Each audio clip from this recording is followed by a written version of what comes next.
Colorado Rockies, 1878. The sharp whistle of mountain wind masked the sound of bolt cutters slicing through the paddock gate as three figures led a magnificent chestnut mare away from the solitary cabin perched on Raven's Ridge. "She'll never catch us now," one muttered, securing the nervous horse to a lead rope.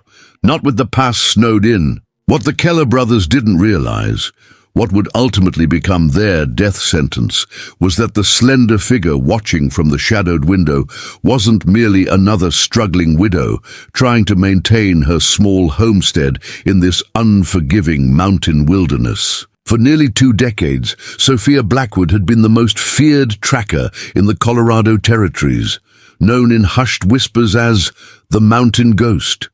A woman who could outrun horses across treacherous terrain and track men for hundreds of miles without rest or hesitation. The first light of dawn painted the rugged Colorado landscape in hues of violet and gold as Sophia Blackwood stood motionless in the doorway of her modest mountain cabin. At 43, her face bore the weathered lines of someone who had spent a lifetime under the harsh mountain elements, but her eyes remained sharp as an eagle's, tracking the distant shadows that marked the Keller gang's retreat. Before we jump back in, tell us where you're tuning in from, and if this story touches you, make sure you're subscribed, because tomorrow I've saved something extra special for you. Her raven black hair, streaked with silver at the temples, was pulled back in a tight braid, and her calloused hands clenched into fists at her sides. Ember, her prized chestnut mare and the last gift from her late husband Daniel, was now disappearing around the bend of the mountain trail. The horse wasn't just an animal. She was Sophia's lifeline, her only means of transporting supplies across miles of treacherous mountain passes, and her last connection to the life she'd built with Daniel before the mountain fever took him 3 winters ago. Sophia's breath formed small clouds in the frigid morning air as anger and determination crystallized in her chest. The Keller brothers had stolen from the wrong woman. She moved with practiced efficiency, gathering essentials for the pursuit. From beneath the loose floorboards near the hearth, she retrieved a worn leather pouch containing tracking tools she hadn't touched in years. A small brass compass with a cracked face but perfect needle, a weathered map marked with hidden passes and shelters throughout the territory, and a curved hunting knife with intricate carvings on the bone handle. Mrs. Blackwood. Sheriff Miller's voice carried up the snow-dusted path, followed by the labored breathing of his horse struggling up the steep incline. "Heard someone rode through town before dawn. Kellers were asking about your place yesterday."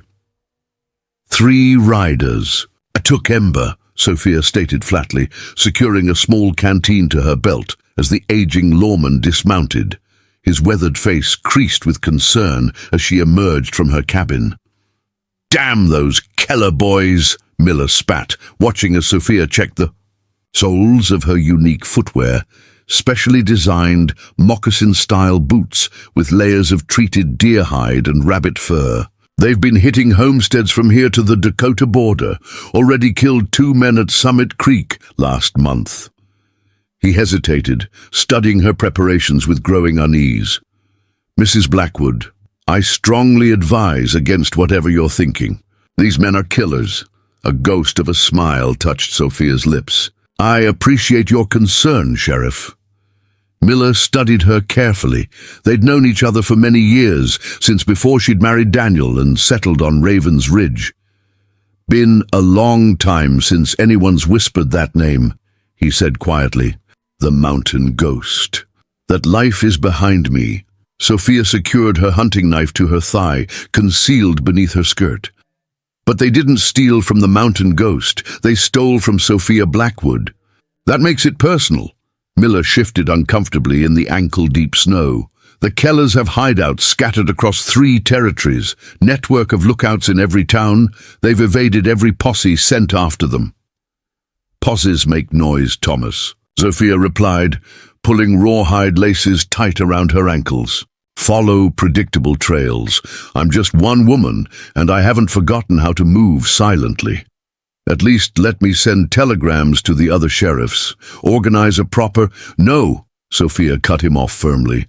By the time your telegrams are answered, they'll have crossed Ember into Utah or sold her to some unsuspecting rancher. This needs to be handled now, and it needs to be handled my way. Miller recognized the steel in her tone, the same quiet certainty she'd carried in her tracking days when she'd find men that had eluded every lawman in the territory. They're watching the obvious routes, he warned. Probably have men posted at key passes and water holes. Let them watch the passes, Sophia replied, taking a final inventory of her sparse provisions. I learned to track in these mountains long before the Kellers thought to hide in them. She stepped out into the morning sun, her eyes already reading the subtle signs in the snow that most would miss, the depth of hoof prints indicating Ember's resistance, the pattern of the horse's gait, the small scraps of evidence the gang had unwittingly left behind. I've known you nearly 18 years, Sophia, Miller said, his voice dropping. Known you since you were that half-wild girl the Ute found and raised after the Blackfoot raid that took your parents. I saw what tracking those men did to you. Sophia's eyes hardened at the mention of her past. This isn't about revenge, Thomas. Then, what is it about? Survival. She gestured to her small homestead. Without Ember, I can't haul supplies from town, can't transport firewood and game. Everything I've built here dies. She paused, looking toward the distant mountains. Daniel wanted this place to thrive. I won't let it wither because of men like the Kellers. Miller studied her for a long moment. There was something both familiar and foreign in Sophia's demeanor. The focused hunter he'd known years ago, tempered by the steady homesteader she'd become. Give me 3 days, she told him. If you haven't heard from me by then, send your telegrams, but you won't need to. These men, Sophia, Miller said quietly, they're killers. Cold-blooded. No, Thomas. Her voice carried the chill of a mountain night. They're thieves who haven't met the right hunter yet. She knelt, gently touching the disturbed snow where Ember had been led away. But they're about to. As Sophia set off across the frost-glazed landscape, Miller watched her figure grow. Smaller against the vast terrain, her stride was already changing, transforming from a homesteader's practical gait to something more fluid, more purposeful, the legendary pace that had earned her the name the Mountain Ghost. The Keller brothers thought they'd stolen a horse from a widow's mountain cabin. Instead, they'd awakened something far deadlier, a legend they'd thought was just campfire stories. The Mountain Ghost was back on the hunt, and this time it wasn't about bounties. This was about justice, survival, and the bond between a woman and the last connection to the life she'd built from nothing. As Sophia crested the first ridge, her eyes picked up signs invisible to others. A broken pine needle, disturbed rocks, the subtlest impression of hooves in the hard-packed snow. The mountains were speaking to her in a language few remembered, telling a story of arrogant men who believed their tracks would vanish like morning mist. They were about to learn why. Even the most hardened outlaws had once checked their back trail and slept with one eye open when word spread that the Mountain Ghost was hunting them. Because Sophia Blackwood hadn't just been good at tracking outlaws, she had been a phantom across the mountains, a whispered name that made killers tremble, a hunter who could run for days without rest and appear like a mirage where least expected. Now, as she settled into the ground-eating lope that had made her legendary, Sophia felt the familiar focus settling over her, the quiet certainty that had defined her former life, sharp as ever. The Keller gang had a significant head start, but they were riding stolen horses through a country they barely knew. She had been born to this harsh land, had learned its secrets from the Ute who'd found her half dead beside her slaughtered parents. Preparing and narrating this story took us a lot of time, so if you are enjoying it, subscribe to our channel. It means a lot to us now. Back to the story. Every rocky outcropping, every hidden spring, every subtle change in the mountain wind, they all told a story to those who knew how to listen. The hunt was on, and this time there would be no bounties claimed, only justice served beneath the unforgiving Colorado sky. The midday sun blazed across the snow-covered peaks as Sophia moved with the rhythm of the land, her pace unbroken since dawn. Where others would have sought shelter and rest, she pressed forward, her eyes continually scanning the terrain. The distinctive gait of Ember's hoofprints told her the mare was still resisting her captors, creating a trail clearer than the Keller. Gang realized. At a rocky outcropping, Sophia paused, noting where the gang had stopped briefly. Discarded cigarette papers caught in a scrub pine, still fragrant enough to be from this morning, a coffee tin tossed carelessly aside. She knelt, touching the disturbed snow with experienced fingers. "One of the riders is heavier than the others," she murmured. His horse struggling under the weight, leaving deeper impressions. The second rider's horse has a unique pattern too. Its gait, slight favoring of the right foreleg. The third keeps Ember close, probably using a lead rope. She shook her head with disgust. Sloppy. She noted how they'd made no effort to conceal their trail. Either they didn't expect pursuit, or they didn't fear it. Both assumptions would prove fatal. Sophia removed her worn boots, examining the specially designed soles. The Ute had taught her this trick, layers of deer hide and rabbit fur that cushioned her steps while protecting against the biting cold and sharp rocks. These boots had carried her thousands of miles across the territories, earning her the name that still echoed in frontier legends. A distant plume of smoke caught her attention, a campfire perhaps, or a chimney from one of the scattered homesteads. Through narrowed eyes, she recognized the location. Old Man Jenkins' hunting cabin near Thunder Ridge. The reclusive trapper rarely ventured out in winter, preferring to maintain his lifelong feud with civilization from a comfortable distance. She considered whether to approach the cabin for information. Movement along the tree line caught her attention. A lone figure on horseback, moving carefully along the ridge. Through the clear mountain air, she recognized William Two Hawks, the Ute medicine man's son, who now worked as a scout and occasionally carried messages between isolated settlements. Sophia stepped into view, raising a hand in greeting. William guided his pinto toward her, surprise evident on his weather-beaten face. "Mrs. Blackwood, what brings you so far from your cabin alone?" His eyes took in her tracking gear and the determined set of her jaw. "Keller gang," she stated simply. "3 riders took Ember before dawn." William's expression darkened. "Bad men. Very bad. They shot at my cousin near Eagle Pass last month when he refused to sell them horses." Sophia nodded grimly. "Which route have they been taking after their raids?" William considered this, his eyes scanning the distant horizons as if reading the landscape itself. "North through Devil's Backbone, then east toward the old mining camps," he said finally. "The abandoned places where no one asks questions." He hesitated, studying her with newfound understanding. "You track them, alone." "I must," Sophia replied simply. William leaned forward in his saddle. "There is talk. The Kellers, they're not just stealing horses anymore." "What kind of operation?" "Rumors say they supply remounts for bank robbers across the territory. Fresh horses stationed at strategic points for quick escapes." He lowered his voice, though no one was within miles. "Some say they've got a man inside the U.S. Marshal's office. That's how they stay ahead of the law."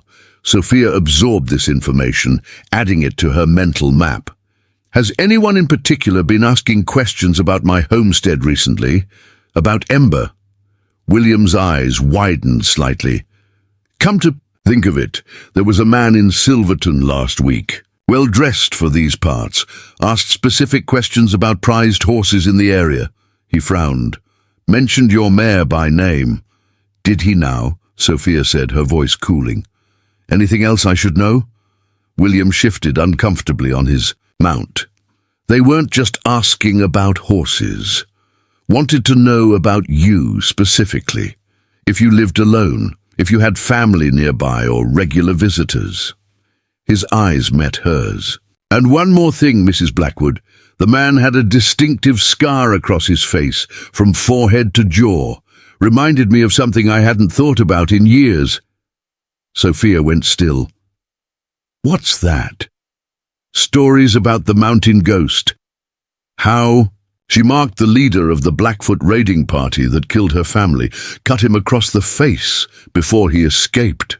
William studied her carefully. That was you, wasn't it? Before the Ute found you. Sophia didn't answer directly. This man, with the scar, did he give a name? Called himself Johnson, but one of his companions slipped up calling him Keller. A cold certainty settled in Sophia's chest. Not one of the gang, the leader. William nodded slowly. Seems your mare wasn't just another theft of opportunity. They came looking specifically for your horse. He hesitated.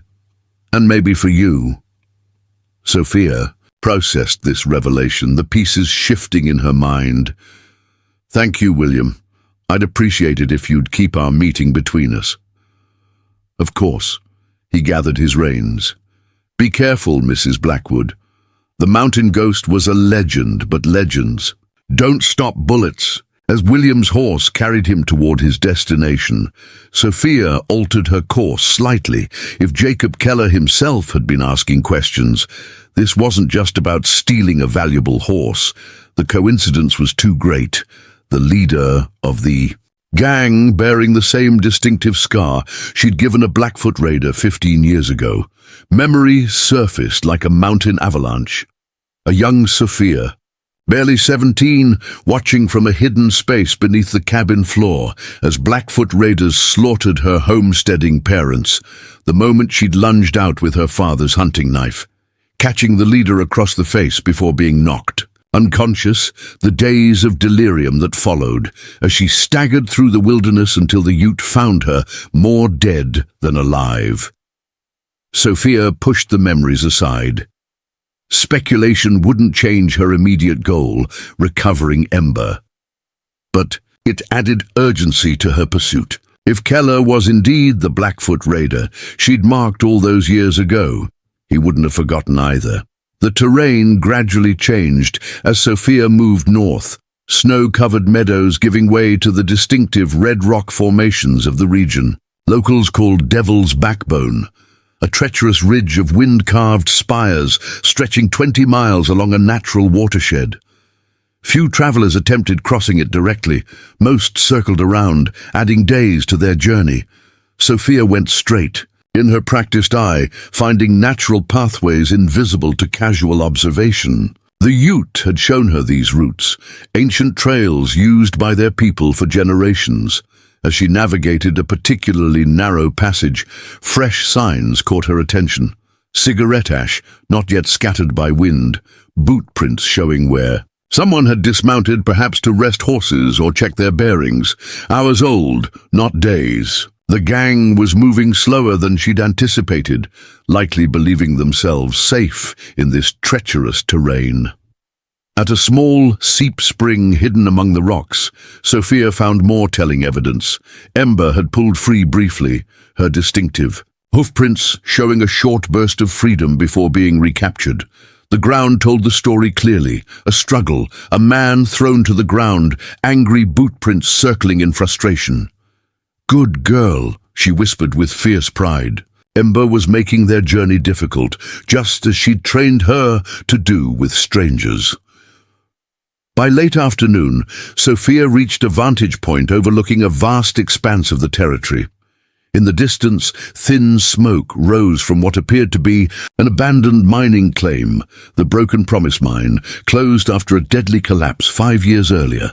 A strategic location offering shelter while being officially uninhabited.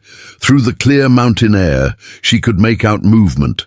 Horses in a makeshift corral, men moving between rough structures, too far to identify individuals, but enough. To confirm her suspicions, the Keller operation was larger than simple horse thieving.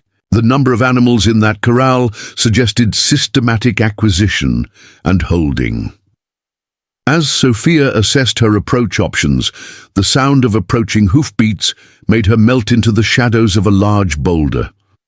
A lone rider appeared on the trail, below, moving at an easy pace. The man wore the distinctive badge of a deputy U.S. Marshal, but something about his manner raised Sophia's suspicions. He rode directly toward the abandoned mine, with the confidence of someone expected, not someone investigating. "Their man inside the marshal's office," she murmured, watching as he was greeted without challenge at the camp's perimeter. Sophia settled deeper into her observation point, prepared to watch and learn. The sun would set in a few hours, bringing the merciful cold of the mountain night. While most travelers would make camp, she would continue. The night had always been her ally, and her Ute-trained eyes could read signs by starlight that others couldn't see at noon.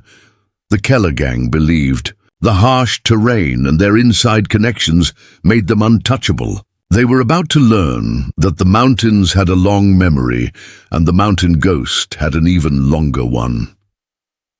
Twilight painted the mountains in deepening shades of purple as Sophia maintained her vigil above the Broken Promise mine. The camp below had come alive with activity, men moving between buildings, horses being tended, supplies unloaded from pack mules. By her count, there were at least 12 men, far more than the Keller gang's known numbers.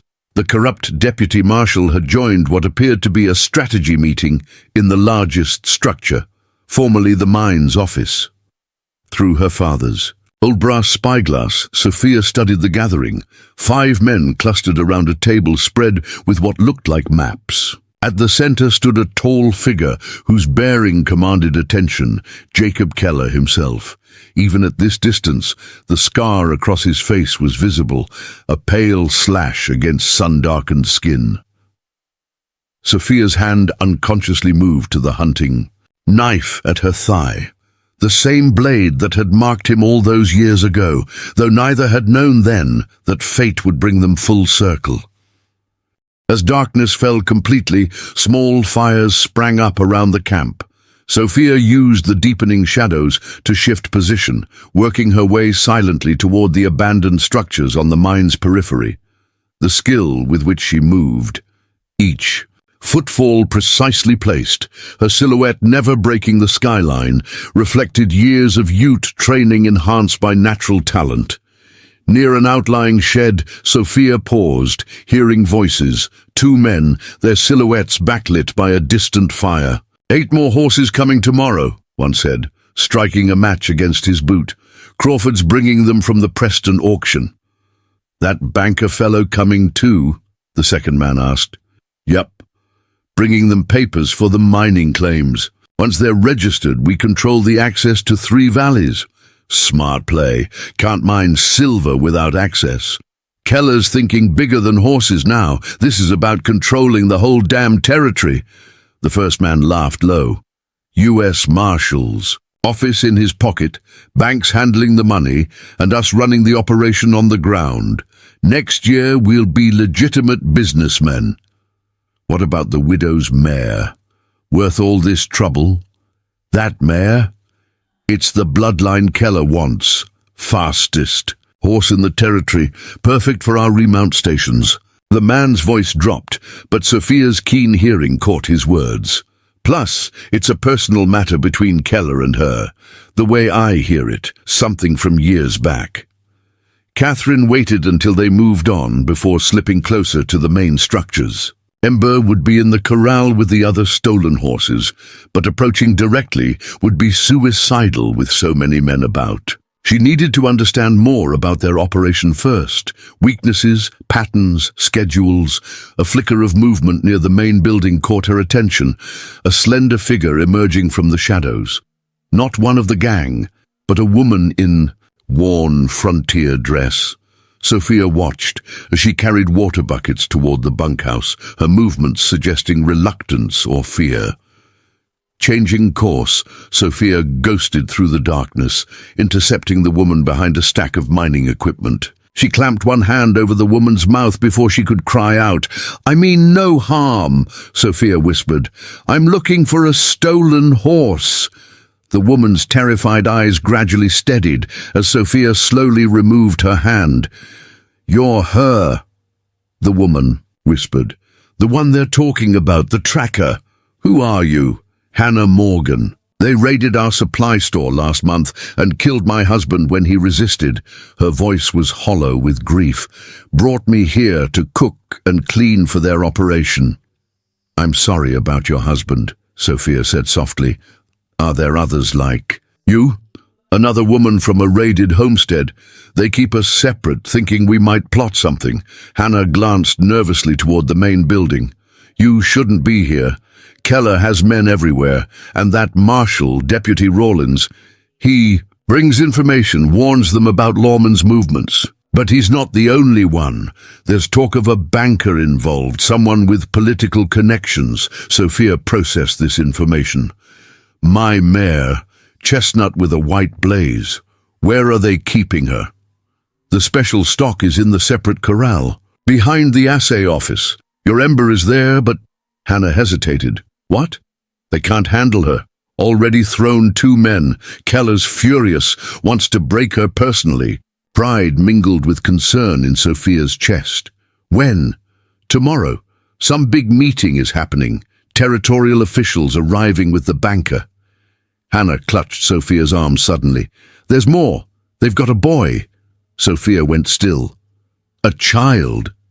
"Son of the sheriff from Silver Creek, taking him to force his father to look the other way on some land deals, keeping him in the old foreman's quarters." This changed things. Sophia had come for her horse, but a child in danger altered priorities. "How many men guard him?" "Just one, usually. They don't expect anyone to know he's here." Hannah's eyes pleaded. "His name is James. He's only 9. Sophia made a quick decision. "Can you get a message to the hunting camp in the foothills, the Ute settlement led by Running Elk?" Hannah's eyes widened. "The Indian camp? I might. Sometimes they let me gather herbs near the ridge. Tell Running Elk that the mountain ghost calls for the old alliance. He'll understand." Hope flickered in Hannah's eyes. "You know the Ute. They raised me after my family was killed. Running Elk was like an uncle." Understanding dawned on Hannah's face. "The stories about the mountain ghost being raised by Indians are true. And now tell me everything about the camp's routine. Guard changes, who goes where, when they sleep." As Hannah detailed the operations pattern, Sophia built a mental map. The camp followed military-like precision, unusual for outlaws.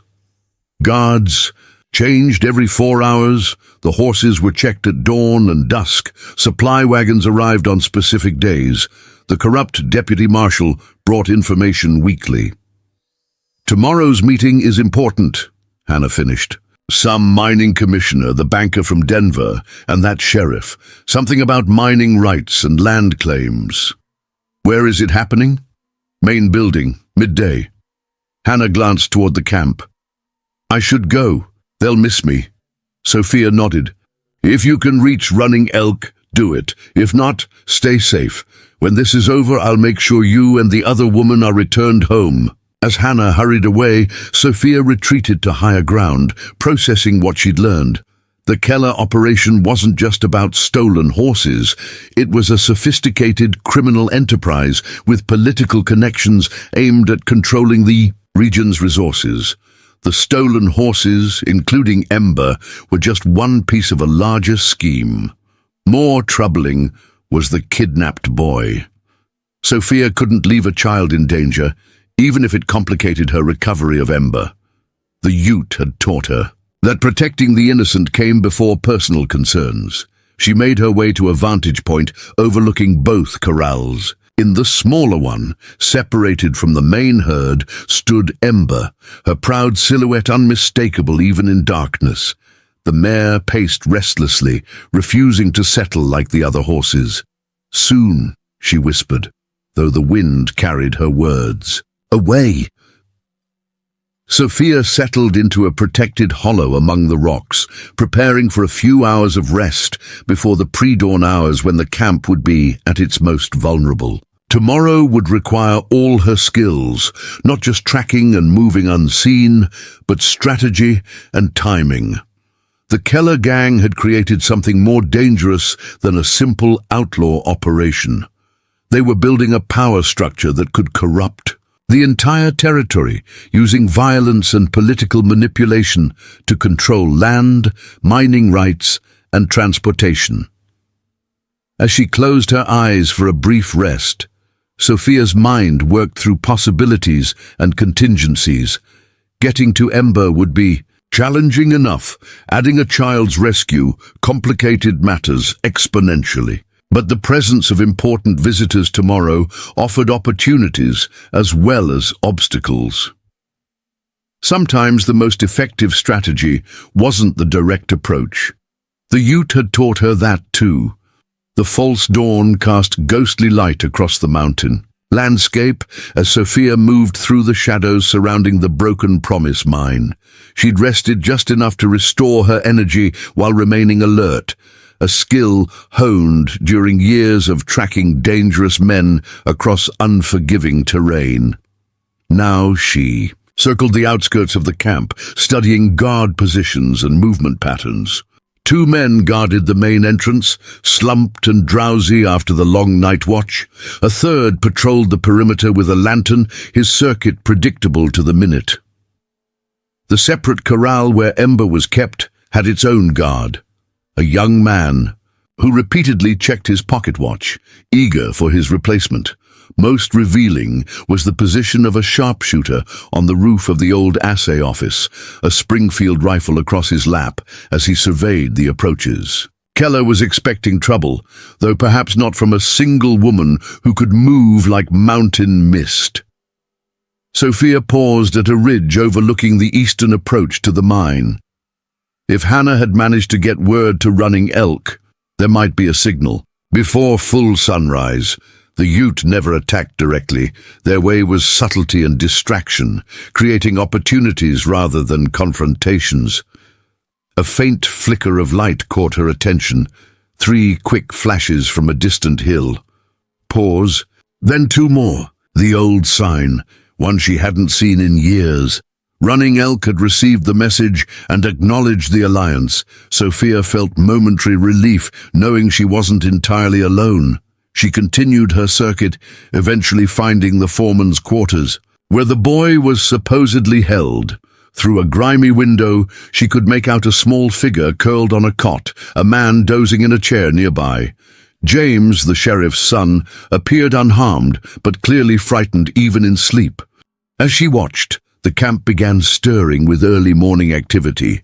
Men emerged from bunkhouses, fires were stoked, coffee brewed. The operation ran with military precision, another sign of Keller's unusual leadership. Most outlaw gangs were chaotic, but this one operated like a well-oiled machine.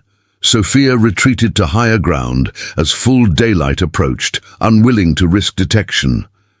From her vantage point, she observed supply wagons being prepared, horses tended, and what appeared to be preparations for the important meeting later, tables and chairs arranged in the main building, documents spread out, maps pinned to walls. By mid-morning, new arrivals began appearing. A well-dressed man in an expensive suit accompanied by 2 armed guards, his bearings suggesting both wealth and authority. This would be the banker Hannah had mentioned. Shortly after came another wagon bearing official territorial government markings, from which emerged a portly man wearing a badge of office, some kind of commissioner. Most interesting was the arrival of a private coach under heavy guard. 4 armed men escorted a slender, distinguished gentleman whose bearing spoke of authority. The deference shown by others confirmed this must be someone of significant importance. "Planning quite the gathering, aren't you, Keller?" Sophia murmured to herself, counting nearly 20 men now in the camp. Whatever transaction was occurring today involved more than simple horse theft or local corruption. This had territorial implications. A noise behind her froze Sophia in place, the subtle displacement of a small stone. She reached for her knife without turning, muscles tensed for conflict. "The eagle soars, but the mountain remains," came a soft voice in the Ute language. "The ghost walks without disturbing the snow," Sophia responded in the same tongue, relaxing slightly as she recognized the traditional greeting. She turned to find a young Ute warrior, perhaps 20, his clothing a mixture of traditional and frontier styles. "I am Swift Arrow," the man said quietly in English. "Running Elk's son. He sends me with eyes to see and ears to hear." "I'm grateful," Sophia replied. "Your father was my teacher when I had lost everything." Swift Arrow nodded. "He still speaks of you.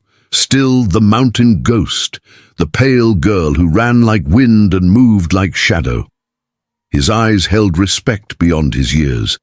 "Our watchers observe all approaches to this place. They are many and armed well. Too many for direct action. Numbers can be a weakness as well as a strength," Sophia agreed. "Tell me what your people have observed." Swift Arrow settled beside her, pointing out details Sophia had missed. A hidden cache of weapons in an abandoned shaft. The pattern of patrols that changed subtly each day. The way certain men deferred to others, indicating a hierarchy beyond the obvious. "The important men arriving," Swift Arrow continued. "They bring papers for mining rights along Silver Creek. The banker holds debts of many ranches there. If they control the water access, they control everything. Cattle can't survive without it. Crops wither. People are forced to sell or abandon their homesteads," Sophia finished. "There is more. My people have seen maps in their camp, places marked for dams, places where the river could be diverted." Swift Arrow's eyes darkened, "including the waters that feed our settlement." The implications chilled Sophia. This wasn't just criminal opportunity.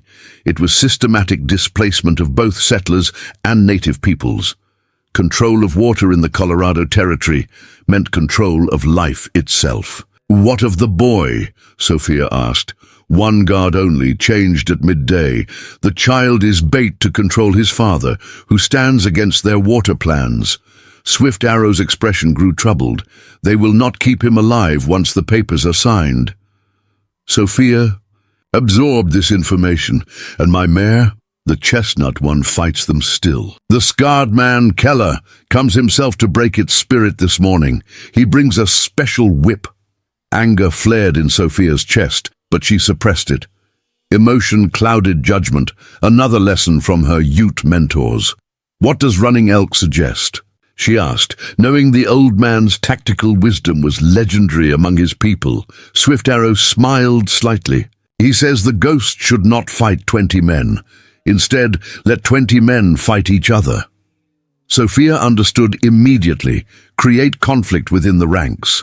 "Their alliance is strong in appearance only," Swift Arrow continued. "The banker distrusts. The lawman. The territorial official fears exposure.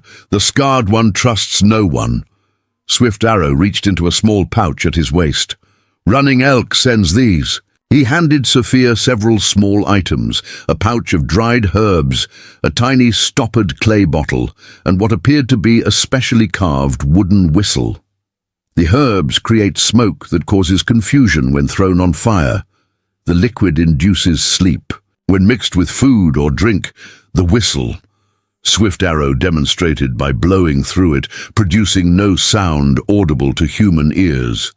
Horses hear it, frightens them into panic. Sophia accepted the gifts with deep gratitude. Running Elk had always understood that victory came through intelligence rather than force, especially when outnumbered. "There is one more thing," Swift Arrow said, his voice lowering.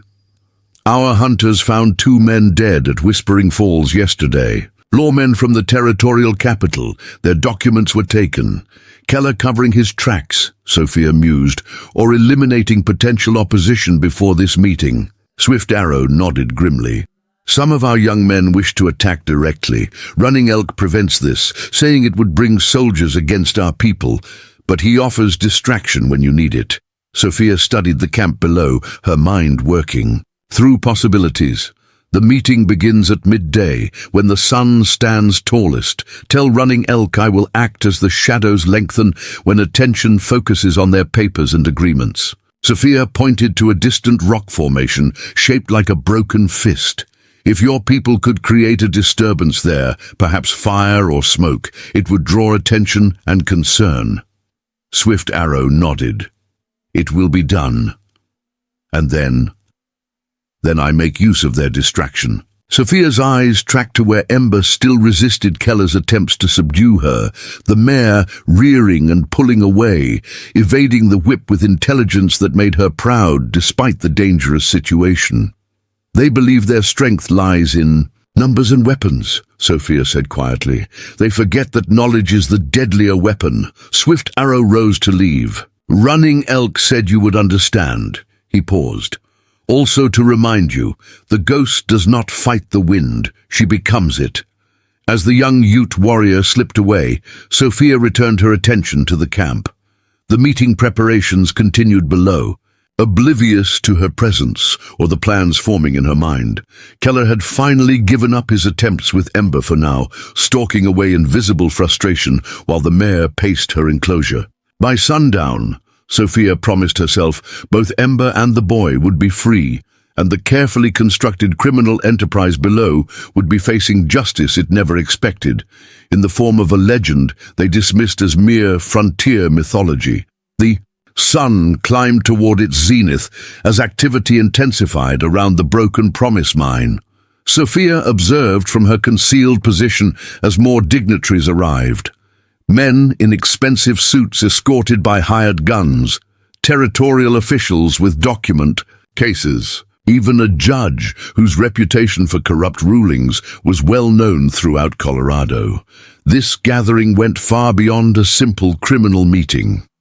Keller had assembled the architects of a territorial power grab, using mining and water rights as the foundation for control. Such schemes had happened before in the expanding West. Whoever controlled water controlled everything else, from cattle to mining to transportation.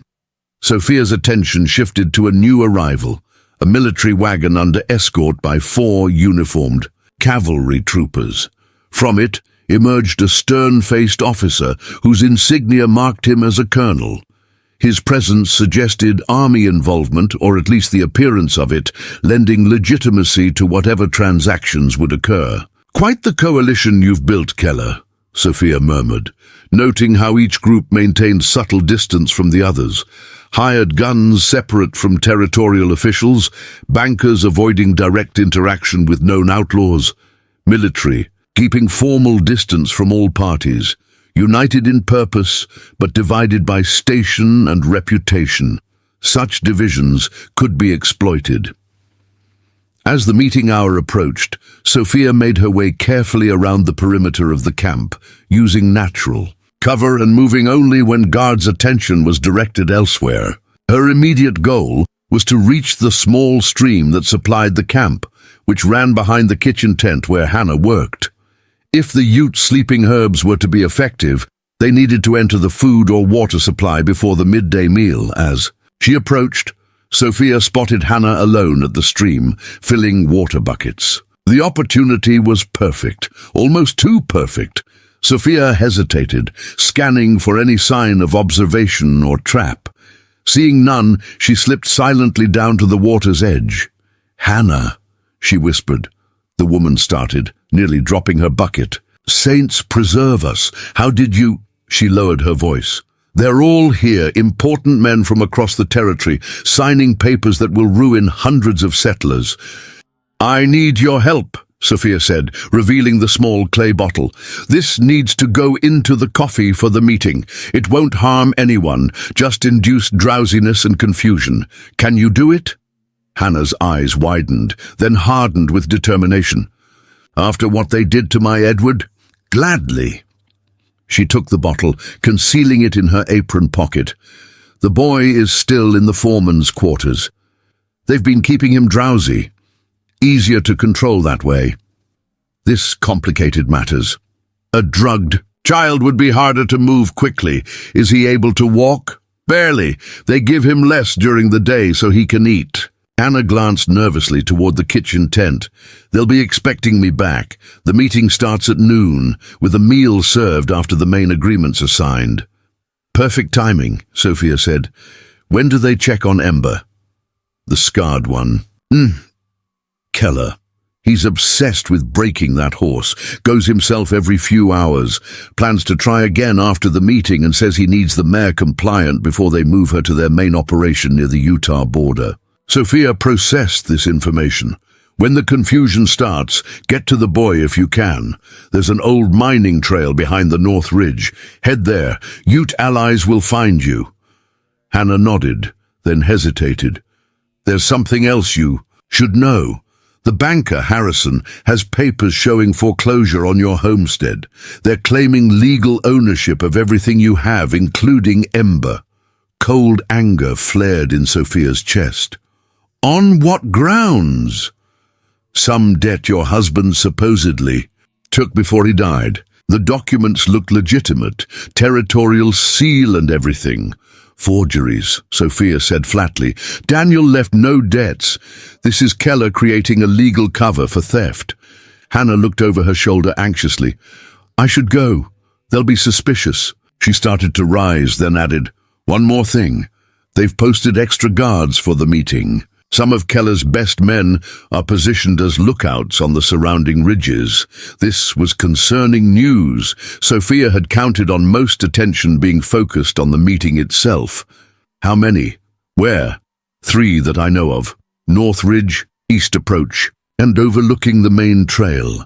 Hannah gathered her water buckets. Be careful. These men, they're not just outlaws. They truly believe they're building something that will make them the new power in the territory. As Hannah returned to the kitchen tent, Sophia retreated to higher ground. The additional lookouts complicated her plan, but didn't derail it. Years of tracking had taught her that overconfidence was often the downfall of otherwise careful men. The lookouts would be watching for obvious threats, posses, lawmen, rival gangs. Not a single woman moving like a ghost across terrain she knew, better than they ever could. Sophia circled toward the North Ridge, where the first lookout was positioned. Through her field glasses, she studied him. A professional gunman, judging by his gear and positioning, rifle resting on a natural rock formation that gave him clear sightlines to all approaches. What he didn't have was protection from above, using natural handholds in the rocky slope. Sophia climbed silently up the backside of the ridge. The Ute had taught her to test each hold before committing her weight, to blend her silhouette with natural formations, to time movements with gusts of wind that would mask any sound of displaced stones. The lookout never sensed her presence until Sophia's knife was at his throat. Not a sound, she whispered, as his body went rigid with shock. I have no desire to kill you unless forced. The man remained perfectly still, professional enough to recognize his disadvantage. Sophia relieved him of his weapons with practiced efficiency. Who are you? He managed, voice barely audible. Someone who wants her horse back. Sophia used strips, torn from the man's own bandana, to secure his hands and feet, then gagged him with the remainder. Your employers stole from the wrong woman. Using the lookout's own rope, she secured him to a boulder, positioned where he wouldn't be visible from below, but also wouldn't suffer exposure to the harsh mountain sun. Killing unnecessarily had never been the mountain ghost's way, even in her bounty hunting days. Taking the man's field glasses, Sophia surveyed the camp from her new vantage point. The meeting was gathering in the main building. Important men, taking seats around a large table spread with maps and documents. Keller himself stood at the head, his scarred face animated as he addressed the assembly. Though she couldn't hear his words, his gestures indicated grand plans and promises of prosperity. Sophia's gaze shifted to the corral where Ember was kept. The mare remained separate from other horses, still unbroken, despite Keller's earlier attempts. Even from this distance, she could see the proud arch of her neck, the defiant posture that had made her so valuable as breeding stock for her small homestead. The foreman's quarters, where James was held, had a single guard now, a man who repeatedly checked his timepiece, eager for the meeting to conclude so he could join the celebration that would undoubtedly follow. Through the field glasses, she spotted Hannah in the kitchen tent, directing other captive women in meal preparation. The woman's expression revealed nothing as she moved between cook fires and water barrels, but Sophia noted how she lingered slightly longer at the large coffee pot destined for the meeting room. Everything was aligning. The Ute herbs would take effect slowly, creating confusion rather than obvious symptoms. By the time the territorial officials realized something was wrong, Sophia would be moving on the second phase of her plan. She checked the position of the sun, nearly noon. The meeting would be starting, and with it the beginning of the end for Keller's operation. Sophia allowed herself a rare smile. The gang leader had spent years building his criminal empire, assembling political allies and creating the appearance of legitimacy. He'd never suspect that a widow tracking her stolen horse would be the catalyst for its destruction. The hunt that had begun with Ember's theft was about to become something far more significant: justice for an entire territory held hostage by corruption and greed. The midday sun beat down mercilessly as Sophia made her way toward the second lookout position on the eastern ridge. Using the field glasses she'd taken from the first guard, she studied her target carefully, another professional positioned with a clear view of both the camp and the main approach from the territorial road. Unlike the first lookout, this man maintained constant movement, changing position every few minutes, a disciplined veteran taking his job seriously. Direct approach wouldn't work here. Sophia needed a different strategy. From her pouch, she retrieved the small wooden whistle Swift Arrow had provided. The Ute had long understood that what couldn't be accomplished through direct confrontation could often be achieved through misdirection. Sophia positioned herself carefully out of the lookout's direct line of sight, but within range of a small herd of elk grazing in a protected valley beyond the ridge. When the guard's attention shifted toward the camp, she brought the whistle to her lips and blew. Though silent to human ears, the effect on the elk was immediate. The herd leader's head shot up, ears pricked forward. Sophia blew again, the special frequency triggering the animal's instinctive alarm response. Within moments, the entire herd was in motion, wheeling and running in apparent panic. The lookout's attention snapped to the sudden movement. Through her field glasses, Sophia watched his posture change as he focused on the fleeing elk, clearly trying to determine what had spooked them. Predators? Rival gang? His rifle shifted, tracking the direction of the elk's flight. Sophia used his distraction to close the distance, moving from cover to cover with the fluid grace that had earned her legendary status. When merely 20 yards separated them, she employed another Ute trick, a small stone thrown precisely to create noise. In the opposite direction, the lookout spun toward the sound, providing Sophia the opening she needed. 3 swift strides brought her within range, and before the man could react, the butt of his own colleague's pistol struck precisely at the base of his skull. He crumpled without a sound. Sophia bound and gagged him as she had the first, positioning him out of the sun, but well concealed from any searching eyes. 2 lookouts neutralized, 1 remaining. As she prepared to move toward the third position, Sophia paused, noticing a change in the camp below. Men were emerging from the main building, their movement suggesting a recess in the meeting. Through the field glasses, she observed several of the territorial officials, looking distinctly unwell, rubbing their temples, accepting water from concerned aides, loosening collars in the heat. The sleeping herbs were beginning to take effect. The banker, Harrison, appeared particularly affected. leaning heavily on a younger assistant as he made his way to a shaded area. Even Keller seemed to be fighting discomfort, though his iron discipline kept his posture rigid as he conferred with the corrupt deputy marshal. Sophia allowed herself brief satisfaction before turning her attention to the final lookout. This one would be the most challenging, positioned directly overlooking the main trail with minimal cover for approach. But the growing confusion in the camp might provide the opportunity she needed. As she studied the situation, a flash of movement caught her attention. Hannah hurrying from the kitchen tent toward the foreman's quarters with a covered tray. The meeting's disruption had created an opportunity for her to check on the boy. Through the field glasses, Sophia watched Hannah speak briefly with the guard, who waved her through with minimal interest. The man's posture suggested he too was experiencing effects from the herbs, perhaps from a shared water barrel or earlier. Cup of coffee. The growing disorder was spreading faster than anticipated. Sophia needed to accelerate her timeline. A sharp whistle from distant rocks signaled that Swift Arrow's people were in position. The Ute would create their diversion when the sun touched a particular peak, perhaps 20 minutes from now. Sophia needed to neutralize the final lookout and be ready to move when that happened. She circled wide, approaching the lookout's position from behind and below, the direction least likely to be monitored. The terrain here was challenging, loose shale, threatening to announce her presence with every step.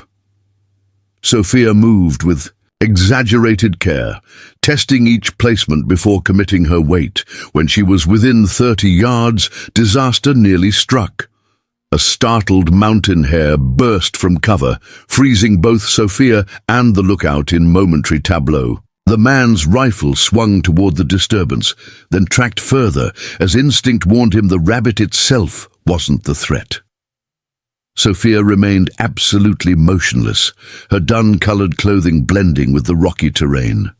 The Ute had taught her that the human eye was drawn to movement more than shape or color. Even when looking directly at a stationary object, predator vision often failed to distinguish it from the background. Long seconds passed. The lookout's rifle barrel wavered, then gradually lowered as he dismissed the disturbance as wildlife. Sophia released a silent breath and resumed her careful approach. She was within striking distance when commotion erupted in the camp below. Through gaps in the rocks, she glimpsed men rushing from the main building, several doubled over in obvious distress. The herbs had taken full effect, striking some harder than others, depending on how much coffee they'd consumed. The lookouts, attention fixed completely on the chaos below, giving Sophia her opening. This time, she opted for a silent approach rather than confrontation, slipping behind the man and pressing the blade of her hunting knife against his kidney. "Don't move," she whispered. "My quarrel isn't with you unless you make it so." The man stiffened, but had the wisdom not to resist. "You're making a mistake," he said quietly. "Do you have any idea who's down there?" "Corrupt officials, outlaws and thieves," Sophia replied, relieving him of his weapons. "Planning to steal water rights from honest settlers." Something in the man's posture changed. "You don't understand the situation." "I understand enough." Sophia used the man's own bandana to bind his hands. "Keller stole my horse and kidnapped a child to manipulate his father." The lookout went very still. "What child?" "The sheriff's son from Silver Creek, James." A tremor ran through the man's body that had nothing to do with fear. "How old?" "9, Sophia answered, suddenly wary of his reaction. "Blonde hair, blue eyes, small for his age." Sophia's knife pressed harder. "Who are you?" The man's voice dropped to a whisper. "Robert Wilson, U.S. Marshal Service. I've been undercover in Keller's operation for 2 months." Sophia's mind raced. A federal agent embedded this deeply would explain the man's professional bearing and distinctive tactics, but trusting him would be dangerous if he was lying. "The boy," Wilson continued urgently. "He's my nephew, my sister's son. I've been trying to locate him since they took him, but they've kept his location secret even from most of the gang." "Convenient claim," Sophia said, though doubt had crept into her certainty. "Inside the pocket of my vest," Wilson said. "Marshall's badge and documentation, letter from my sister with James's description." Keeping the knife steady, Sophia checked with her free hand. The badge was genuine. She'd seen enough to know the difference between territorial and federal issues. The letter, tear-stained and worn from repeated handling, matched the man's story. "If you're telling the truth," she said, "why are you looking outward instead of watching the camp?" "Because I signaled my backup before the meeting. 10 federal marshals are positioned beyond that ridge, waiting for my confirmation that all the targets are gathered." Wilson nodded toward a distant formation. "I was watching for their approach, not potential interference." This changed everything. If federal forces were already in position, Sophia's plan could dovetail with theirs, or interfere catastrophically. "The herbs," she said. "They're non-lethal, but half the men in that meeting won't be fit for arrest within the hour." Wilson's expression shifted between alarm and reluctant admiration. "That explains the sudden illness. What are you doing here?" With help, Catherine made a decision and cut his bonds. "We have perhaps 20 minutes before my Ute allies create a diversion on the North Ridge. I plan to use the confusion to free Ember and the boy. The Ute are with you." Wilson's professional assessment was visible in his eyes. "That changes the tactical situation significantly." He retrieved his weapons, as Sophia permitted, but made no threatening moves. "My men are waiting for a specific signal. Once given, they'll move in from multiple directions, but that won't happen for another hour." Sophia considered their options. "The situation in the camp is deteriorating faster than expected. Hannah, one of the women they've forced to work for them, is with James now. Keller and his core men aren't as affected by the herbs as the officials." Wilson nodded grimly. "Because they wouldn't be drinking with the territories. Too cautious." He checked his timepiece. "If your diversion happens in 20 minutes, and we can get James and your horse clear before then your operation can proceed as planned." "Without risk to the innocent," Sophia finished. For the first time, a hint of a smile touched Wilson's face. "I've heard stories about the mountain ghost. Never thought I'd be making common cause with a legend." "Save the flattery for when the boy is safe," Sophia replied, already focusing on their next moves. "We need to coordinate precisely if this is going to work." The situation in the camp deteriorated rapidly as Sophia and Wilson observed from their elevated position. Through field glasses, they watched several territorial officials being helped to wagons, clearly too ill to continue the meeting. The banker Harrison appeared particularly afflicted, barely conscious as his aides carried him to his carriage. "The herbs work faster than I expected," Sophia murmured. "Fortunate for us," Wilson replied, his professional assessment evident as he surveyed the growing chaos. "Keller's inner circle seems largely unaffected." Indeed, Jacob Keller stood rigid with fury at the entrance to the main building, conferring intensely with the corrupt Deputy Marshal Rawlins and 3 of his most trusted men. Their gestures suggested suspicion rather than illness.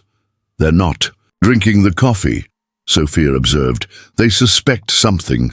Wilson nodded grimly. "Rawlins is too cautious to consume anything in mixed company. They'll be looking for sabotage." He checked his timepiece. "We have 15 minutes before your Ute diversion. What exactly should we expect?" "Smoke signals from the North Ridge, possibly controlled brush fires to draw attention. Nothing that would endanger the camp directly, but enough to split Keller's forces." Sophia focused on the foreman's quarters, where Hannah had not yet emerged. "I'm more concerned about the boy and Hannah now. If Keller suspects interference..." The words had barely left her mouth when a commotion erupted near the foreman's quarters. The guard who had admitted Hannah earlier now dragged her roughly into the open, shouting for Keller. Even at this distance, Sophia could see blood on Hannah's face from what appeared to be a vicious strike. "They've discovered her," Wilson said tensely, raising his field glasses. Sophia shifted her focus to the building's entrance, where a second guard emerged with James. The child seemed barely conscious, limbs uncoordinated, still affected by whatever. "Drugs they'd been giving him. We need to move now," she said, rising into a crouch. "The plan's compromised." Wilson's hand on her arm restrained her. "Wait, rushing in against those odds is suicide, even for the mountain ghost." Below, Keller stormed across the compound toward Hannah, his scarred face contorted with rage. The assembled gang members formed a rough circle as he confronted the woman who, despite her obvious fear, stood defiant. Though too distant to hear the exchange, Sophia read the body language clearly. Accusation, denial, escalating threat. When Keller struck Hannah hard enough to send her sprawling into the dust, Sophia's muscles tensed involuntarily. "I can't wait while he beats an innocent woman," she said, shrugging off Wilson's restraining hand. "You won't help her by dying," Wilson countered urgently. "Look at the broader situation." Sophia forced herself to assess the entire camp rather than focus solely on Hannah's plight. What she saw gave her pause. The chaos had created unexpected patterns of movement throughout the compound. Most of Keller's men were now concentrated near the confrontation, leaving other areas, specifically the corral where Ember was kept, with minimal supervision. Meanwhile, several of the territorial officials' wagons were already departing, their drivers eager to get their ailing masters away from what they likely perceived as some form of poisoning. This exodus was creating congestion on the main trail, blocking the planned escape route for some of Keller's forces. Most significant, the corrupt Deputy Marshal Rawlins was nowhere to be seen, having apparently slipped away during the confusion. "Rawlins is making a run for it," Wilson observed, confirming Sophia's assessment. "Rats deserting a sinking ship." The situation was evolving by the second.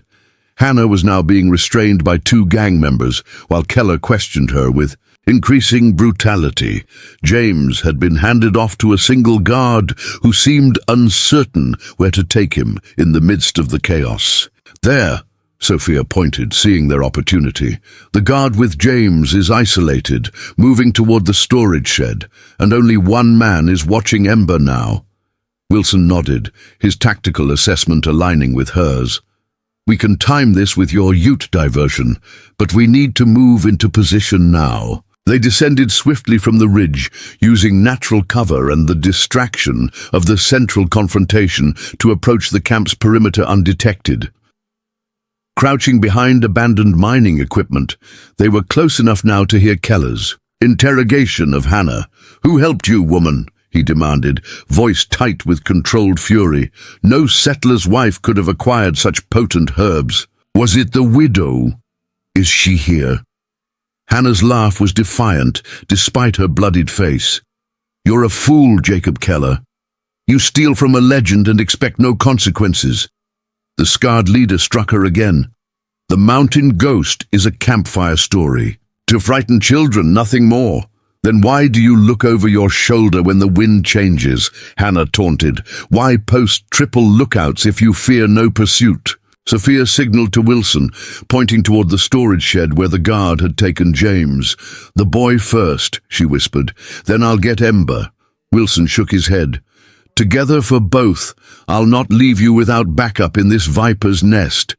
Before Sophia could argue, a sharp cry of alarm came from the North Ridge. One of Keller's men was pointing urgently at three distinct columns of smoke now rising into the azure sky. "Apache signals!" someone shouted, triggering immediate panic among many of the gang members, particularly those familiar with frontier warfare. "Steady!" Keller roared, but his authority was already fractured as men rushed for weapons or horses. This was the diversion they'd been waiting for. As Keller's attention fixed on the distant smoke columns, Sophia and Wilson moved swiftly toward the storage shed. The guard stationed there was nervously watching the smoke rather than his prisoner, his rifle held carelessly as he craned his neck for a better view. Wilson took him with practiced efficiency, a swift blow to the base of the skull that rendered him unconscious without noise. Sophia was already inside the shed, finding James huddled in a corner, eyes wide with fear. "We're friends of your father," she whispered, kneeling beside him. "Your Uncle Robert is here to take you home." The boys' recognition of Wilson was immediate and profound. Despite his drugged state, he lunged into his uncle's arms with a strangled sob. "Can you walk?" Wilson asked urgently, checking the boy for injuries. "Think so," James slurred, struggling to coordinate his movements. "I'll carry him," Wilson decided, lifting the small body effortlessly. Ember next. Sophia nodded, leading the way back into the open air. The camp had descended into near chaos now, with men rushing in multiple directions, some preparing defenses against possible Indian attack, others clearly considering desertion as the situation deteriorated. Through the confusion, Sophia spotted Hannah still held by one guard, the other having been called away to help form a defensive line. Making a split-second decision, she changed course, approaching from the guard's blind side. The man never saw the blow coming, a precise strike to the nerve cluster at the base of his neck that dropped him instantly. Hannah staggered free, her face a mask of bruises but her eyes clear with determination. "The other woman?" Sophia asked tersely. "Already fled when the confusion started. North Trail, like you said." Wilson adjusted James's weight in his arms. "We need to move. Keller will re-establish control quickly. He's too experienced not to." Sophia nodded toward the corral where Ember was kept. "One more essential task." Ember's guard was already abandoning his post, drawn by Keller's shouted orders to form a defensive perimeter. The magnificent chestnut mare paced her enclosure restlessly, sensing the chaos and opportunity it presented. As they approached, the horse's ears pricked forward, recognizing Sophia immediately. She nickered softly, pressing against the rough-hewn gate. "Hello, old friend," Sophia whispered, working the simple latch mechanism. "Time to go home." The moment the gate swung open, Ember pushed through, circling Sophia once in evident joy before, standing perfectly positioned for her to mount. Despite the urgency of their situation, Wilson couldn't suppress a look of amazement. "I've never seen a horse respond like that," he admitted. "Like she understands everything." "She does," Sophia said simply, swinging onto Ember's bare back with practiced ease. She extended a hand to Hannah. "Can you ride double?" The battered woman nodded, accepting Sophia's help up behind her on the mare's broad back. Wilson, still carrying James, glanced toward the western edge of the camp. "My men will be waiting beyond those rocks," he said, indicating a formation in the distance. "If we can reach them, we'll have armed backup." There they are. The shout cut through the chaos as one of Keller's men spotted the escaping group. "The horse! They're taking the mare!" Sophia felt Ember tense beneath her, the mare understanding the danger as clearly as her human riders. "Go," she urged Wilson. "We'll draw their attention." The federal marshal hesitated, visibly torn between his duty to protect his nephew and his reluctance to leave Sophia and Hannah facing the brunt of pursuit. "Your men are waiting," Sophia reminded him sharply. "Get James to safety. We'll circle around and meet you." A gunshot cracked through the air, the bullet kicking up dust near Ember's hooves. Decision made for him. Wilson nodded grimly and sprinted toward the western rocks, clutching his nephew close to his chest. Sophia leaned forward over Ember's neck. "Show them why they couldn't break you," she whispered. The mare needed no further encouragement, leaping forward with explosive power that nearly unseated Hannah. Instead of heading directly after Wilson, Sophia guided Ember in a wide arc through the camp's eastern edge, deliberately drawing pursuit away from the marshal and his vulnerable charge. The strategy worked immediately. 6 riders mounted hastily, focusing entirely on the magnificent chestnut mare and its riders. "Hang on!" Sophia called over her shoulder to Hannah, who clutched desperately at her waist as Ember accelerated to a full gallop. Despite carrying double, the mare's legendary speed quickly opened distance between them and their pursuers. Keller's voice rose above the commotion, his fury evident even at a distance. 500 to whoever brings me that horse. Double for the women. Alive! The bounty energized the pursuit, more men rushing for mounts. Sophia guided Ember toward a narrow ravine that cut through the foothills east of the mine, a challenging route that would favor local knowledge over numbers. "They'll cut us off at Falcon Pass," Hannah warned, her voice strained from the punishing pace. "It's the only way through the ravine." "Not the only way," Sophia countered, directing Ember toward what appeared to be a solid rock wall. At the last possible moment, she guided the mare into a nearly invisible gap between towering boulders, a hidden trail known only to local Ute and those they trusted. The passage was barely wide enough for the horse, forcing both women to pull their legs tight against Ember's flanks. Behind them, shouts of confusion and anger marked the moment their pursuers lost visual contact. The hidden trail wound upward through increasingly rocky terrain, unsuitable for the direct pursuit of multiple riders. Sophia knew this would split Keller's forces, some following directly, others circling to cut them off, where the trail eventually rejoined more open ground. "Where are we going?" Hannah gasped as Ember navigated the treacherous path with surprising confidence, her footing sure despite the loose shale and narrow passages. "Circle north, then west," Sophia explained, constantly, scanning for signs of pursuit. "Wilson's men will be at Broken Antler Ridge. If we can reach them before Keller regroups." A rifle shot echoed through the ravine, the bullet whining off stone well above their heads. Looking back, Sophia spotted 2 riders who had found the hidden trail entrance, their mounts struggling with the difficult terrain, but still advancing. "They're persistent," she muttered, urging Ember to greater speed where the trail briefly widened. Hannah's fingers dug painfully into Sophia's sides as the mare leapt a narrow fissure in the path. "Keller won't give up," she said between labored breaths. "Not on your horse and not on us. We know too much." "Let him come," Sophia replied, her focus narrowing to the immediate challenges of terrain and pursuit. The Ute had taught her that fear was natural but useless unless transformed into heightened awareness. The trail crested a rocky ridge before, descending sharply on the far side. Sophia reined Ember to a momentary halt, surveying the valley below. Dust clouds marked the movement of riders, Keller's men circling to intercept them. "At least 8 moving fast. They've split up to cut us off," Hannah observed, her voice steadier now despite her injuries.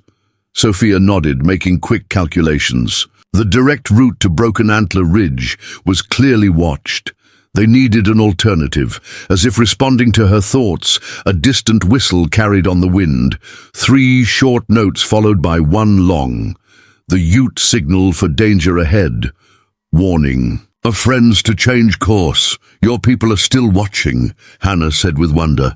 "They've always watched these mountains," Sophia replied, scanning the ridgelines until she spotted a barely visible figure on a distant outcropping. The figure raised an arm, pointing northwest before disappearing from view. Sophia immediately understood. "Hold tight," she instructed Hannah, turning Ember toward a seemingly impossible cliff face. The mare balked momentarily before Sophia's gentle insistence convinced her to trust her rider's judgment. What appeared solid from a distance revealed itself as another hidden trail, this one even narrower and steeper, switching back on itself repeatedly as it descended into a canyon not visible from their previous position. "Thunder Canyon," Hannah whispered, recognition and fear mingling in her voice. "The flood path." The canyon was notorious among locals, a deadly channel when sudden storms sent walls of water cascading through its narrow confines. even now. In dry weather, the evidence of past floods was visible in debris caught high on the rock walls and the smooth, scoured stone beneath Ember's hooves. "No one will follow us here," Sophia confirmed. "Too dangerous for those who don't know it intimately." The canyon wound like a serpent through the mountains, its high walls blocking direct sunlight and muffling distant sounds of pursuit. Ember moved with careful precision, her trust in Sophia evident with every step. After 15 minutes of tense progress, the canyon began to widen, its western wall gradually lowering until they could see across the broader landscape. In the distance, Broken Antler Ridge stood sentinel against the sky, named for its distinctive formation resembling a buck's shattered antlers. "I see riders," Hannah reported, straining to make out details. "At least a dozen near the ridge." Sophia nodded, her keen eyes confirming Hannah's count. Wilson's men based on their positioning. Defensive formation, not pursuit grouping. The canyon soon opened into a broad wash, allowing Ember to resume a faster pace. They were still several miles from the ridge, crossing exposed terrain that left them vulnerable to observation from multiple vantage points. The sudden crack of rifles confirmed Sophia's concerns. 3 riders had emerged from a side canyon. To their right, cutting loose with long-range fire, more intended to slow than to hit at such distance. "Hang on!" Sophia called, urging Ember to her full gallop. The mare responded magnificently, stretching out across the rough terrain with ground-devouring strides that no ordinary horse could match. The pursuing riders fell behind rapidly, but more appeared ahead, a group of 5 emerging from behind a low rise, forming a line to block their path to the ridge. "We're caught between them," Hannah cried, her momentary optimism fading. Sophia assessed their options with the cold clarity that had made her legendary. Direct confrontation against armed men would be suicidal. Turning back would mean facing the 3 pursuers behind them. The only remaining choice was to break through the line ahead, a desperate gamble with poor odds. As she weighed these grim alternatives, movement on their left flank caught her attention. Riders approaching, fast. But they moved differently, with the fluid grace of horsemen who seemed part of their mounts rather than separate entities. Ute, Sophia realized aloud, recognizing the distinctive riding style of her adoptive people. 5 warriors, faces painted. For battle, curved toward their position from the northern hills. The lead rider, a young man Sophia recognized as Running Elk's nephew, made the sign for follow before changing course to intercept the Keller men ahead. "What are they doing?" Hannah asked, confusion evident in her voice. "Creating an opening," Sophia explained, adjusting Ember's direction to follow the Ute lead. The strategy became clear as the Ute riders charged directly toward Keller's blocking line. Their sudden appearance from unexpected quarters caused momentary confusion. At the last possible moment, the warriors split into 2 groups, circling the outlaws in a classic harassment pattern. No shots were fired. The Ute were careful to stay out of effective range while creating maximum disruption. The tactic worked perfectly, pulling the outlaws out of position as they tried to respond to threats from multiple directions. "Now," Sophia urged, driving Ember straight toward the gap that had opened in the blockade. The mare sensed the critical moment, gathering herself for a burst of speed that seemed impossible after the grueling chase. They flashed through the broken line before Keller's men could reorganize. Hoofbeats thundering across the hard-packed earth as they raced toward the distant ridge where Wilson's federal forces waited. Behind them, frustrated shouts and scattered gunfire marked the outlaws' realization that their quarry had slipped through. The Ute riders were already disappearing into the landscape, their diversionary mission accomplished without a single shot fired in return. "We might make it," Hannah breathed, hope returning to her voice as they closed the distance to Broken Antler Ridge. Sophia remained focused, knowing the danger was far from past. Keller himself is still out there, she warned, and he won't give up easily. As if summoned by her words, a lone rider appeared on a rise to their right, too distant to identify visually, but Sophia felt a chill of recognition nonetheless. The figure sat motionless, watching their flight toward federal protection. Jacob Keller had joined the hunt personally. The lone figure on the rise remained motionless as Sophia drove Ember toward the federal position at Broken Antler Ridge. Though too distant to make out facial features, the rigid posture and distinctive silhouette left no doubt. Jacob Keller was watching their flight toward safety, calculating, planning. "Why isn't he pursuing?" Hannah asked nervously, glancing back as they put more distance between themselves. "And the solitary rider? Because he's smarter than his men," Sophia replied grimly. "He knows Ember can outrun anything in the territory in a straight chase. He's looking for another angle." The realization hit her with sudden clarity. "He's going to cut around to intercept us before we reach the marshals." Sophia studied the terrain ahead, mentally mapping the fastest routes. If Keller took the game trail through Serpent Pass, he could potentially reach the western approach to Broken Antler Ridge before they did. The direct route would bring Sophia and Hannah to the ridge from the south, where open ground made them vulnerable to ambush. "We need to change course," she decided, guiding Ember northward toward rougher terrain.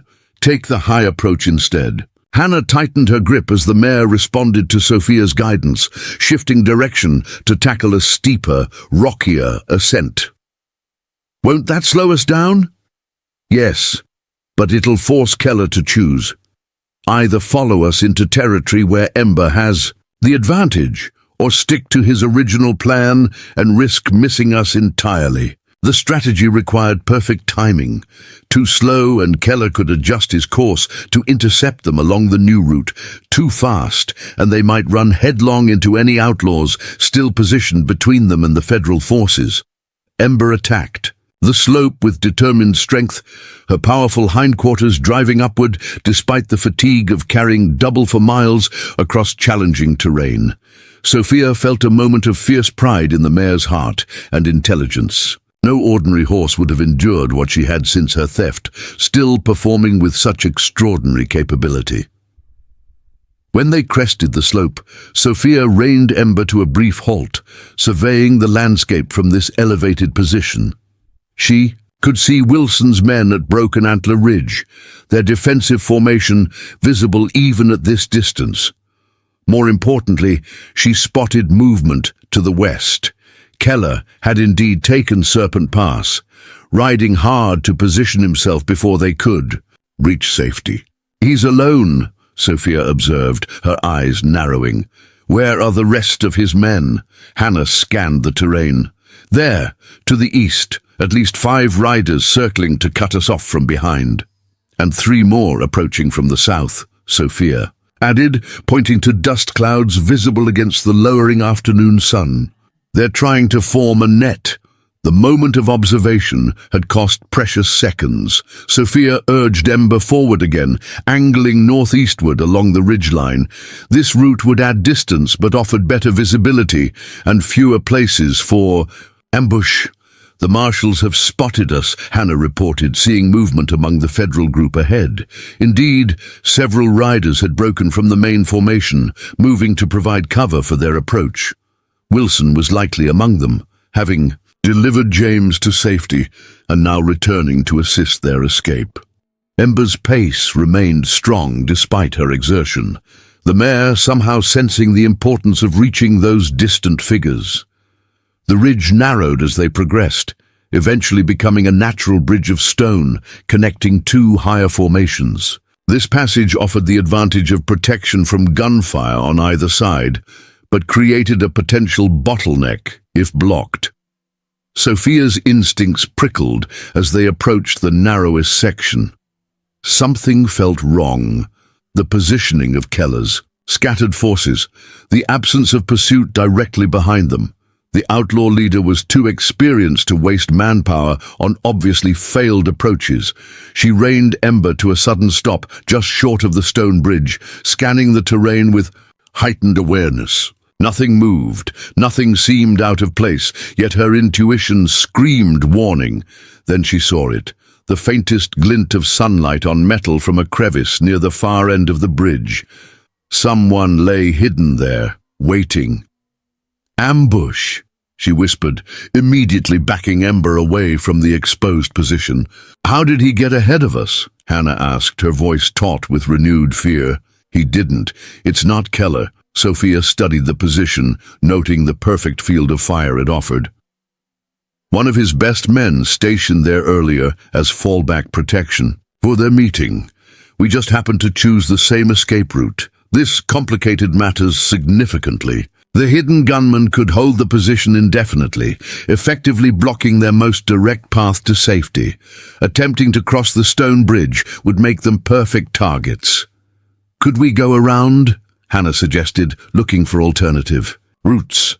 Sophia assessed the options rapidly. Going back would mean facing the riders closing from behind. Descending to either side would slow them dramatically, while exposing them to fire from multiple directions. Forward was the only viable choice, but the bridge seemed impassable with the gunman in position. A distant whistle drew Sophia's attention, one of Wilson's marshals signaling that they'd spotted the ambush as well. She responded with a quick wave, acknowledging their awareness of the situation.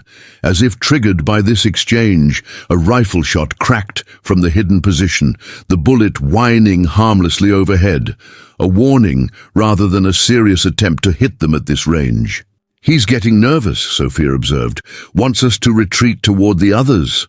The tactical problem seemed insoluble until Sophia noticed Ember's ears flicking rhythmically toward the north.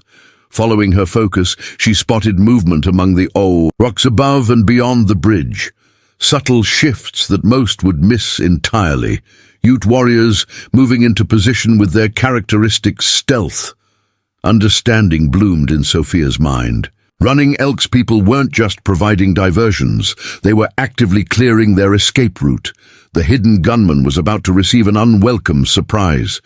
"Be ready," she told Hannah quietly. "When I say now, hold tight and don't look back." The seconds stretched as Sophia waited for the perfect moment. Another shot from the hidden gunman, this one closer, but still meant to intimidate rather than eliminate. He was growing more anxious as the marshals gradually approached from the other direction. Then it happened. A small cascade of pebbles from above the gunman's position, deliberately triggered by unseen hands. The hidden figure's attention inevitably shifted upward for a critical second. "Now," Sophia urged. Ember launched into full gallop with explosive power. They thundered onto the stone bridge, hooves striking sparks from the rocky surface as they charged directly toward the hidden threat. The ambusher recovered quickly, swinging his rifle back toward the approaching riders. But before he could fire, a small object arced down from the rocks above, an Ute hunting bowler that wrapped around the rifle barrel with devastating accuracy, spoiling his aim as he pulled the trigger. The shot went wild as Sophia and Hannah flashed past the disrupted ambush position. A brief glimpse revealed the gunman struggling with both the entangled weapon and an apparent decision about whether to draw his sidearm or retreat from the unseen threat above. He chose retreat, scrambling backward from his position just as more stones clattered down from the heights, the Ute making their presence felt without directly engaging. Once across the bridge, Sophia guided Ember onto a broader trail leading directly toward the approaching marshals. The distance closed rapidly, federal badges now visible on the chests of the men riding to intercept them. "We're going to make it," Hannah breathed, her death grip on Sophia's waist finally relaxing slightly. Sophia remained vigilant, scanning for further threats. Not safe yet. Keller's still out there. As if summoned by her words, a lone rider appeared on a perpendicular trail ahead. Jacob Keller himself, positioned to make one final attempt at interception before they reached federal protection. Some scarred outlaw leader sat his mount with cold determination, rifle raised but not yet firing, waiting for them to reach optimal range. The cruel calculation was clear. He preferred recapturing them, but would kill rather than lose them too. "The marshals! Magnificent," Hannah whispered, genuine awe in her voice, as Ember carried them towards safety with her own intelligence and courage. The federal marshals spread out in a covering formation as Sophia and Ember crossed the final stretch of open ground. Keller, recognizing the futility of continued pursuit against mounting odds, wheeled his horse around and galloped away toward distant hills. Wilson himself rode at the front of the marshal contingent, his face breaking into a relieved smile as they finally reached federal protection. "I was beginning to think you decided to handle Keller's entire gang by yourself," he called, as they slowed to join the marshals. Sophia allowed herself the briefest smile in return. The thought crossed my mind. Ember stood steaming in the afternoon heat, her chestnut coat glistening with sweat, but her head held high despite the ordeal she'd endured. Wilson had guided the group to a defensible position among the broken antler rocks, where 10 federal marshals maintained a vigilant perimeter against potential pursuit. Sophia dismounted with less than her usual grace, the exhaustion of the past days finally catching up to her. Hannah needed assistance from 2 marshals, her injuries and fatigue making independent movement difficult. "James?" Sophia asked immediately, scanning the gathered men. "Safe," Wilson assured her, gesturing toward a natural alcove where the boy rested on a bedroll wrapped in a marshal's coat. "Doctors already checked him. The drugs they gave him are wearing off. He'll make a full recovery." Relief washed through Sophia. One innocent life secured, at least. The other woman Hannah mentioned, "We found her on the North Trail, just as you predicted. Already sent her to Silver Creek with an escort. She'll be safe there until she can be reunited with any surviving family." Sophia nodded, giving Ember a grateful pat as a marshal brought water for the exhausted mare. "What about Keller and his operation?" Wilson's face hardened. "That's our next order of business. We've been building a case against him for months, but today's gathering gave us everything we needed. Territorial officials accepting bribes, bankers involved in land fraud, military supplies being diverted, all documented by our agents." He gestured to a marshal unpacking field glasses and ammunition. "Anderson here has been undercover as one of Keller's hired guns for nearly 6 months, gathering evidence. Your disruption of their meeting was actually perfectly timed. Created confusion just as we were preparing to move in." "Speaking of which," Sophia said, "when exactly are you moving on the camp?" "Keller's men will be scattering now that they know something's wrong." "Already happening," Wilson replied with quiet satisfaction. "While I was bringing these men to secure your escape, the main force, 20 additional marshals, approached. The broken promise from the south. They should be in position now." As if confirming his words, the distant crack of gunfire echoed across the landscape. Multiple shots followed by a thunderous explosion that suggested a significant confrontation underway. "Sounds like they've engaged," one of the marshals observed, checking his timepiece. "Right on schedule." Sophia's brow furrowed as she studied the distant dust clouds rising from the direction of the abandoned mine. "Keller won't be there," she said with certainty. "He was pursuing us personally, and when that failed, he headed northwest, away from the camp." Wilson nodded grimly. "I expected as much. He's too canny to be caught in a collapsing operation. Probably has escape caches and fresh horses staged across the territory." You're not pursuing him?" Sophia asked, surprised. "Oh, we will," Wilson assured her. "But first we need to dismantle his organization completely. Cut off his resources, his men, his political protection. A man like Keller can't operate alone. His power comes from the network he's built." Sophia understood the strategy. Isolate the predator from his pack before moving in for the final confrontation. The Ute used similar tactics when dealing with renegade warriors too dangerous to approach directly. Hannah approached, moving stiffly but with determination despite her injuries. A marshal had provided basic medical attention, cleaning the worst of her cuts and providing a canteen of fresh water. "The documents," she said without preamble. "The water rights contracts, land grants, banking records, they're the key to everything. If Keller escapes with those papers, he could restart elsewhere." Wilson's expression sharpened. "What documents? Specifically?" "In the main office building," Hannah explained. "A leather portfolio with the territorial seal. It contains falsified deeds, forged water rights, and banking authorizations with official signatures, some genuine, others forged. They were preparing to file them after today's meeting." Sophia's eyes met Wilson's, both recognizing the critical importance of these documents. "If your men don't know to look for them specifically," she warned, "they might be overlooked in the confusion." Wilson turned to his second in command. "Peterson, take 4 men and ride to reinforce the main group. Make sure they secure any and all documents in that camp, especially anything with official seals or signatures." The marshal nodded, immediately selecting men for the mission. As they prepared to depart, Sophia noticed a figure materializing. From the rocks nearby, a Ute warrior moving with such natural stealth that even the trained marshals hadn't detected his approach. "Swift Arrow," she acknowledged, recognizing Running Elk's son. The other marshals tensed, hands moving toward weapons until Wilson signaled them to stand down. Swift Arrow ignored the marshals, addressing Sophia directly in the Ute tongue. "The scarred man does not return to his camp. He rides east with 2 others carrying saddlebags heavy with papers." Sophia translated for Wilson, whose expression darkened. "He's already secured the documents. Must have had them with him when he joined the pursuit." "Which direction exactly?"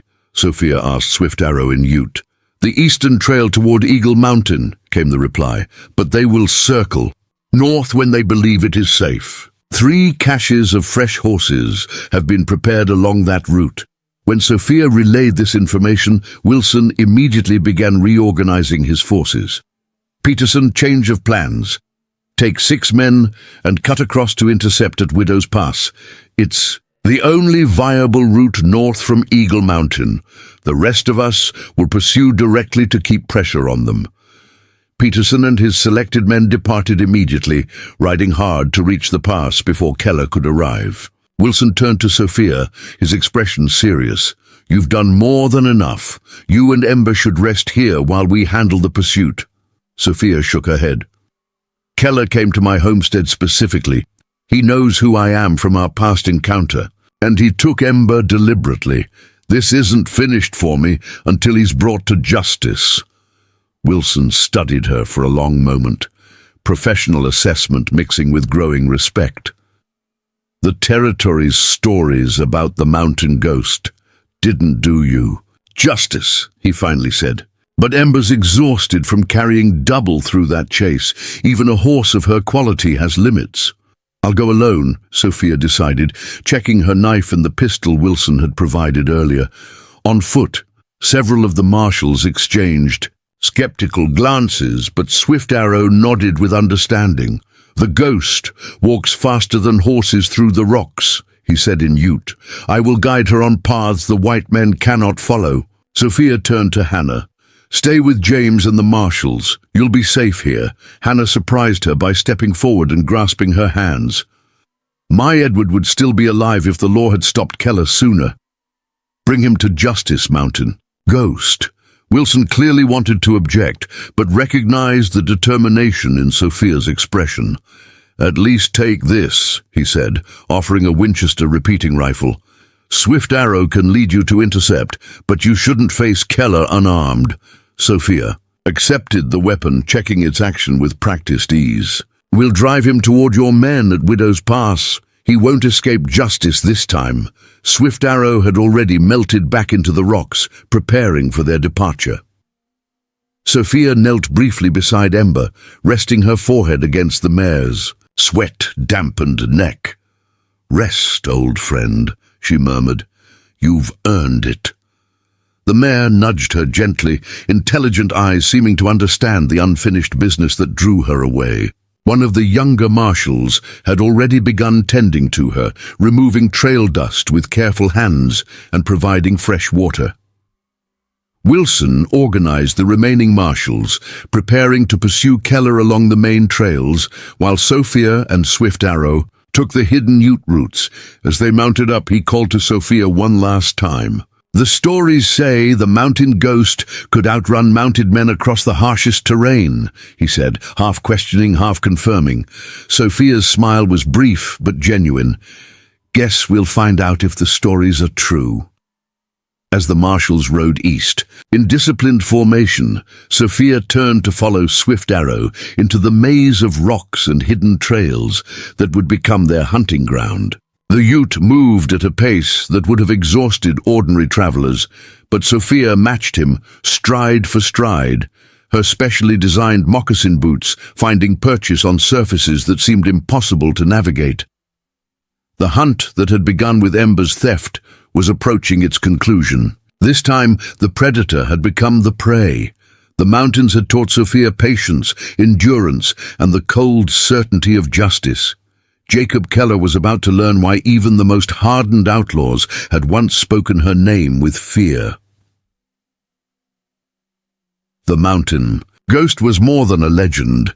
She was vengeance in human form, a debt 15 years in the making, and no man, no matter how powerful his allies or elaborate his schemes, could outrun his past forever. Up next, you've got 2 more standout stories right on your screen. If this one hit the mark, you won't want to pass these up. Just click and check them out, and don't forget to subscribe and turn on the notification bell so you don't miss any upload from us.